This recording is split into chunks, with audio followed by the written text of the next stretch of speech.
My name is Carmen Mercado. I'm a Senior Affordable Lending Manager at Freddie Mac. Thank you so much for joining us today. I'm truly excited about kicking off today's session to discuss with you Freddie Mac's LGBT research study with my colleague, Angie Wilen, who will be joining us in a few minutes. But before I introduce Angie officially, I wanted to really talk to you today about Freddie Mac's mission and our foundational beliefs. Freddie Mac was chartered in Congress in 1970, and its mission really was to operate in the secondary market, looking to provide liquidity and stability in the housing market. Today, more than ever, our mission is true, and is to really look at stabilizing communities, prevent foreclosures, expand credit responsibly, educate future home buyers and homeowners, and really provide support affordable rental housing as well. We are committed to building the future of all homeowners, and we do this by working and highlighting business opportunities through collaboration such as this one to find new solutions for affordable housing. We know that it takes many hands to really make home possible, and that we are challenging ourselves every day to look at the affordable housing ecosystem and ways to collaborate and have discussions on how to innovate and offer solutions for today's and tomorrow borrowers that will truly impact the landscape in which we're in. We are proud to have led the charge in incorporating foundational beliefs because we believe in home ownership for all. We're all for opportunity, all for diversity, finding sales and the right solutions, providing insights and education to communities so that we can build a better future and a home for all. With that, I really am excited about introducing my colleague, Angie Wilen. Angie has worn a number of hats at Freddie Mac over the past decade, ranging from cultural change director, chair of the Freddie Mac's LGBTQ+ employee resource group, head of HR innovation, recently director of strategic transformation within our multifamily business. She has earned her bachelor's in science financial economics at the University of Maryland, Baltimore County, a master's in HR management at Georgetown, and is currently pursuing a doctorate degree in education in the Vanderbilt University. Wow, Angie, you're just such an accomplished colleague, and I'm proud to be able to hear what you have to share with us today. He's also a leader in organizational effectiveness, culture, and change management. Angie is also known for building strategic approach that combines data-driven insights with human-centered design principles and diverse perspectives. It is through this approach that Angie spearheaded Freddie Mac's 2018 LGBT housing and homeownership studies, a first-of-its-kind study to explore and better understand the diversity and actionable insights surrounding the LGBTQ housing experience, and it has continued to be relevant today, which is why we're bringing you this information. So without further ado, I introduce you to my colleague, Angie Wilen. Thank you, Angie, for being with us today. Carmen, thank you so much for the introduction. And to those who are listening, thank you so much for your time and engagement on this subject. So I want to share a few things today. First, I'll just explain briefly why Freddie Mac led in this study. Second, I'll share with you some of the key insights that we derived through conducting this study. And finally, I'll toss it back over to Carmen, who can share some final thoughts before we end today's session. So first, why did Freddie Mac lead in this study? Before engaging in the study, we certainly wanted to understand what data existed about the LGBTQ+ housing experience. So we did. We reviewed studies that were conducted over the years and across the nation, and we did find that a lot of work had been done. And while generally these studies were somewhat smaller scale and often very specific to local communities or limited in the volume of data, in the aggregate, we did see some core themes come out. For example, senior housing within the LGBTQ+ community has become an issue in terms of availability, in terms of perception of safety, Youth homelessness appears higher for the LGBTQ community in some studies as compared to overall youth homelessness rates in this country. And both fear of and experienced discrimination has come up in many studies. But what we found missing was a large-scale, nationally representative study that could gather enough data for us to understand the diversity within the LGBTQ+ housing experience. So we commissioned a first-of-its-kind study to better understand what that housing experience might look like more deeply than it had ever been done before, and I'll share with you some of the select themes. So I'll caveat and say I would encourage you to take a look at the broader study, as this is just a small subset of the insights we were able to derive. So some of the key topics I'll share with you today. I'll go into a little bit about what we learned in terms of community home ownership rates, the community overall and home ownership rates. I'll share with you some of the key understandings we gathered about the community when it comes to the correlation of safety and housing, relationships in housing, and finally I'll end on a theme that we saw in our study in terms of discrimination, both real and perceived, and what our survey or our data analysis was able to derive. So with that, let's jump into the presentation. So one of the first insights we had within this study was that participants, and when I say participants, I mean well over 2,300 survey respondents, nationally representative from all over the United States, demonstrated that the LGBTQ+ community resides in many types of communities across America. And perhaps that's not surprising. A little over a third of respondents said that they lived in urban areas. A little over a third of respondents noted that they lived in smaller, more rural areas. And just under a third lived in sort of the suburbs or even mid-sized cities. We were able to cut this data to explore what this means in terms of renters versus homeowners. And what we did find was that renters were far more likely to live in an urban setting as compared to homeowners. If we jump to the next slide, we also explored LGBT homeownership rates writ large. Now this slide is one of the most compelling slides we were able to derive in this study, and I'll share with you why. The first piece is that we were able to compare it with U.S. Census data. In the year 2018, U.S. Census data told us that the overall general population in the United States, the homeownership rate was 64%. For the LGBT community, homeownership rates were well below that at 49%. And because the study was large enough, we were able to explore the diversity within the LGBT community in terms of homeownership rates. So, for example, we already know in the United States, U.S. Census data will tell us that while homeownership rates overall are 64%, Black and African American homeownership rates are well below that at 42%.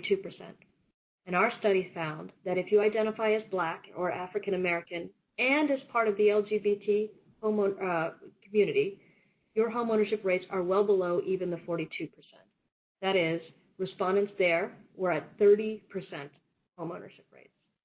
We saw something similar with the Latino or the Hispanic community, where U.S. Census data found that homeownership rates for this community in 2018 was 48%.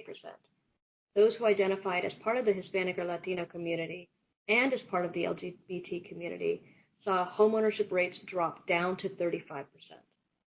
There is a lot of data on this slide, and I encourage you to take the time to explore, because this is just a little bit of what you can derive from this particular analysis.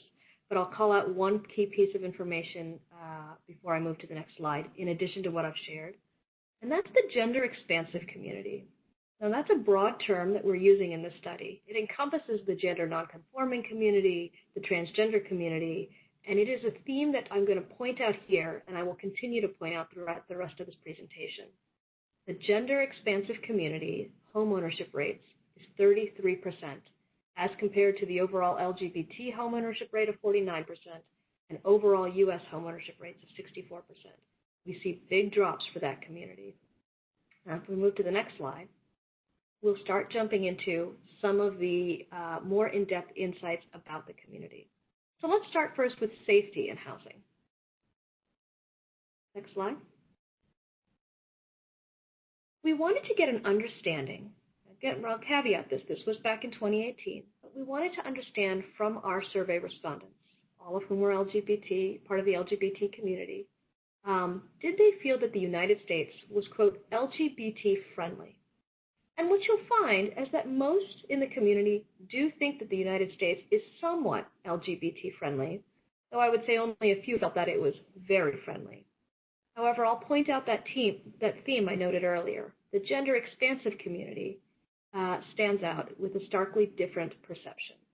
Here, the majority of respondents of the gender expansive community noted that they felt it was unfriendly, or more specifically, they disagreed with the statement, the United States is LGBT friendly.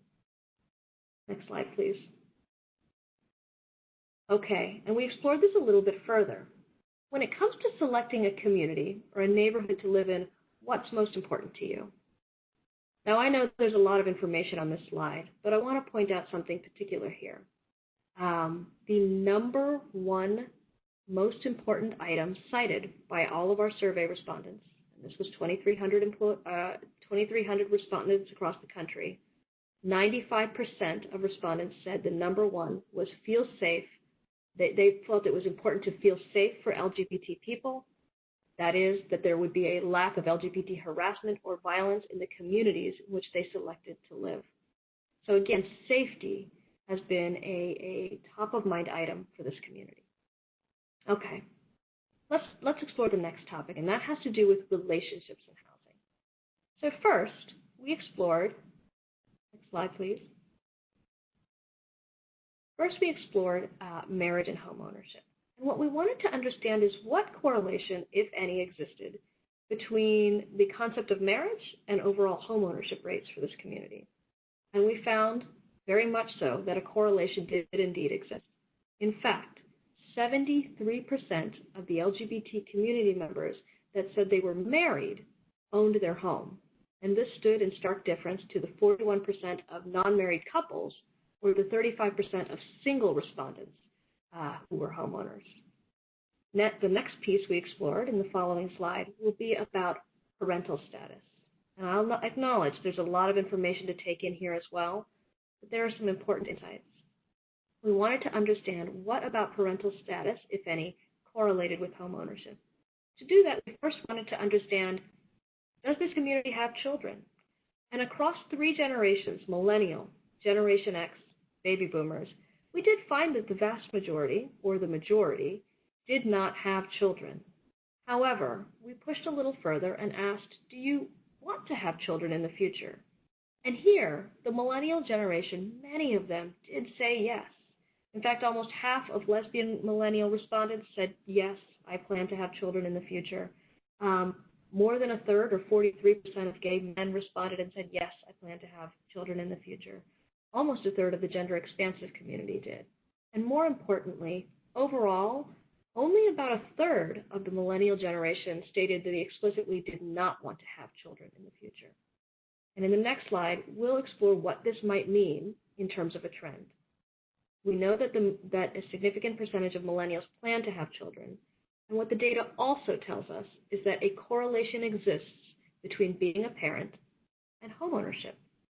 That is to say, we see much higher homeownership rates, not just for those who are current parents with children living at home, but even for parents of children living of any age, whether they live at home or not. 59% of respondents who had children under the age of 18 were homeowners. 64% of parents of children of any age were homeowners. So we do see a strong trend there. There's more data on this page, and I encourage you to take a look at it. But in the interest of time, let's get into the last theme I want to share with you today, and that has to do with this concept of discrimination. Next slide, please. So we explored discrimination in a few contexts. We wanted to understand both real experienced discrimination as well as fear of discrimination. So we first initially asked, looking back in your life, have you experienced discrimination, prejudice of any kind somewhere in the home buying process, be it working with your lender, your loan officer, your agent, working with the sellers? Have you? And overall, we found that more than 1 in 10 respondents who were homeowners, i.e. 13%, said yes, in fact, I have experienced something. Now, that's a cautionary statistic. We wanted to take it a little step further, and what we asked was, what about in the last 5 years? So maybe you experienced some form of discrimination at some point in time in your home buying process. What does that data look like for those who purchased a home more recently, within the last 5 years? And there we found an important statistic. Only 4% of homeowners who purchased in the past 5 years said they experienced some form of discrimination. So what that suggests is, at least based on this data, that there was a downward trend in the experienced discrimination. However, and as we'll see in the next slide, the fear of discrimination remains fairly strong. So we asked, regardless of whether you want to purchase a home or not, do you fear any type of discrimination anywhere in the home buying process? And this is probably the second most compelling slide that I found in this particular analysis. So in some ways, mixed results. But of the over 1,000 respondents who were renters, 46% said, yes, I fear discrimination somewhere in the home buying process.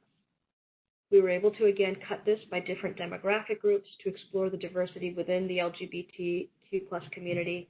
And here you'll see, again, the highest ranking sort of perceived fear was among the gender expansive community, where almost 7 in 10 said, yes, I fear it. I would also add that the Black and African American community, 53% of respondents said, yes, I fear it. Nearly half of the Latino or Hispanic community said that they fear discrimination. And the lesbian community, over half, 54%, said they feared it. So in the next slide, we'll take it a step further. When you say that you fear it, what do you mean by that? What do you fear? So we asked the question, well, what type of discrimination do you fear in the home buying process?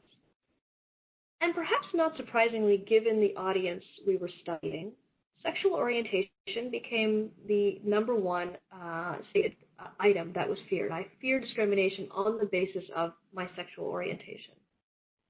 For the gender expansive community, they said actually 90% feared it on the basis of their gender or gender identity. And what you'll also see here again is the intersectionality and the diversity within this community. The Latino community did fear it on the basis of sexual orientation. They also feared it on the basis of race and ethnicity at high rates. The same is true for the Black and African American community, where 70% feared discrimination on the basis of sexual orientation, 89% feared it on the basis of race or ethnicity. So you can see a little bit of sort of how important it is to understand the diversity within this incredibly diverse community. The last piece we explored on this subject was around retirement living and discrimination. Now, as I said at the beginning of this conversation, this is something we saw as a theme in sort of our initial external data awareness before we even conducted this study. We had heard and seen in studies that senior housing and fears of discrimination was an issue, so we wanted to take the time to ask the question, when you think of the potential of moving into an assisted living situation for elders, such as assisted living apartments, long-term care, do you fear any type of discrimination? We specifically wanted to know the perceptions of those aged 55 or older. And here we found that almost half, 48%, said, yes, I do fear discrimination on the basis of my sexual orientation. For lesbian women, that number spiked at 57%. For gay men, it was 50%. We do have some smaller subsets, so we were not able to derive the data for the gender expansive community, the Black community, and the Latino community for those ages 55 and plus. And perhaps that's an area of research and exploration in the future. But we do see some consistent trends in our data that mirror what we saw in our external analysis of the LGBTQ housing experience. So with that, I'm going to close out this presentation by just sharing a little bit about this study. It was conducted in April 2018. As I mentioned, we had well over 2,300 respondents, and it was representative from all 50 states, Puerto Rico, Washington, D.C., and it did closely match percentages by state with U.S. Census data for same-sex couples. So we feel like this is a first of its kind and fairly representative study. This is a quick overview of the participant profile. I encourage you to take a look at the study on our website. And with that, I want to kick it back to Carmen for some final thoughts. Carmen? Thank you so much. Thank you so much, Angie, for that information. I also want to make sure I share my camera with you so that I can say thank you personally. Looking at you, Angie, I have been able to really see your passion and commitment within Freddie Mac, and not only personally in your roles, your passion behind it, but also within just the different roles that you have had within the organization. So it's great to see that. You know, as an ally of the LGBT community and my role within Freddie Mac, really looking at collaborations that we can have within the real estate industry specifically, we always want to provide insights and education, not only around the data and the insights such as the one that you shared today, which is, you know, something that we need to continue to always look at and really push ourselves to make sure that we're at the forefront of making change. But we also want to make sure that from a financial standpoint, we're also offering mortgage products and business solutions to really make affordable housing available to all those that are ready and willing and able to do so. And we look at business solutions, so understanding what that buyer of the future looks like, what are some of those challenges that they encounter, and what can we do as an organization to make sure that we are true to the charter of our mission, really providing affordable housing and access to affordable and sustainable credit. So by doing that, I do want to just kind of encourage you, as Angie mentioned, you know, not only does she encourage you to look deeper into the actual survey and the studies to understand the numbers better and how you can interpret this data and really provide the education and the assurance that's needed out there for the LGBT community that are looking to purchase a home, right? As a real estate professional, you are at the forefront of that transaction and truly can be a true change agent in making this happen in a very safe, comfortable, sustainable way. We have other resources that are available across the housing ecosystem, and we encourage you to sign up to receive our insights and trends.